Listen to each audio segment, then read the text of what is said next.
Last week on the 26th, the day after the mask mandate was restored, I received a call from the principal of Miller Ave.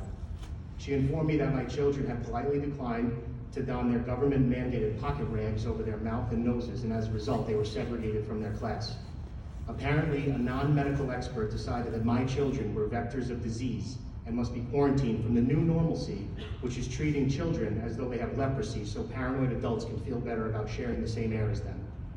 I was further informed that my daughter began to cry as a result and was placed in the care and custody of the school psychologist, something to which neither my wife nor myself consented to. I called Mr. Poole. Mr. Poole, I wanted to thank you personally, face to face, for taking the time that day to speak to me and addressing my concerns and working towards an amicable solution, albeit temporary. But the point remains, I don't tell my children what to do with their bodies. No adult should ever tell any child what they should be doing with their bodies.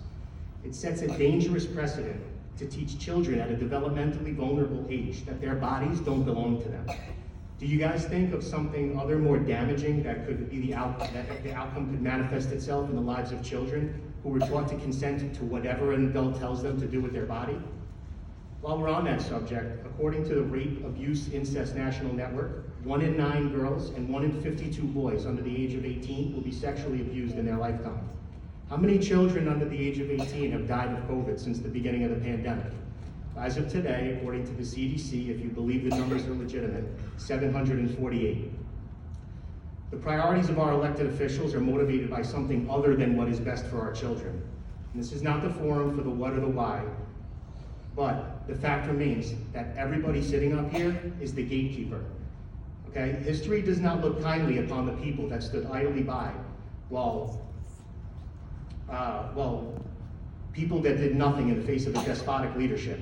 The power of the rule of law comes from the consent of the governed. And in case you didn't bother to walk around the schools on the 25th, when 80 to 90% of the kids were not sent to school with masks on, the governed no longer consent to the oppression of our children.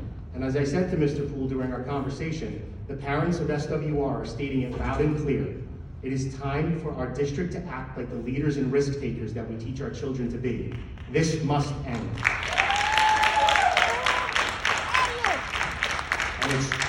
And it's only going to end when one splinter on the banister of life sticks out in the opposite direction and pricks somebody on the hand. That should be SWR. We are granting unchecked power to this governor because nobody has had the gumption thus far to throw a wrench into her plans. Power corrupts, and absolute power corrupts absolutely.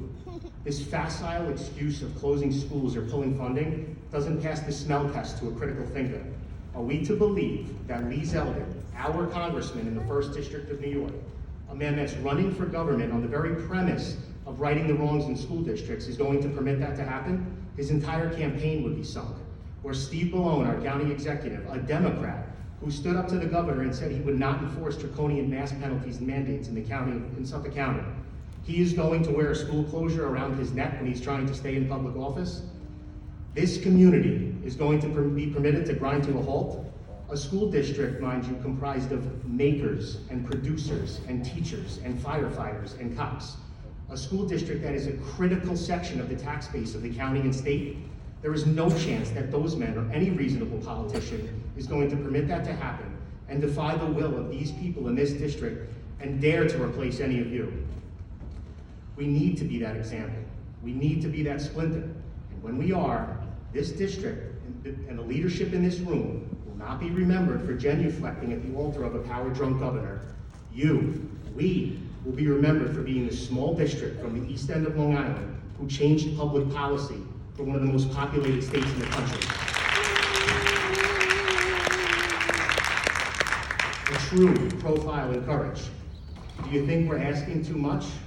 Tough. Heavy is the head that wears the crown. And in closing, I'll say this. While I appreciate the district signing on to the amicus brief, it is troubling to me that the verbiage of the email was that it was a majority rule that determined this course of action, not a unanimous decision. Some of you might still not be getting it through your heads where the people who put you up there, where we stand on this mask and guaranteed soon to be coming vaccine debate. And that's fine. Sit comfortably in your chair, don't feel the heat, because despite your misguided self-perceived altruism in regards to the adherence to the vacillating public health authorities, if you stay comfortable, there are plenty of parents in this room and in this district who have the time, money, wherewithal, and inclination to take that seat from you. When it comes to what is best for our children, there is no higher loyalty we possess. Don't think so? Watch.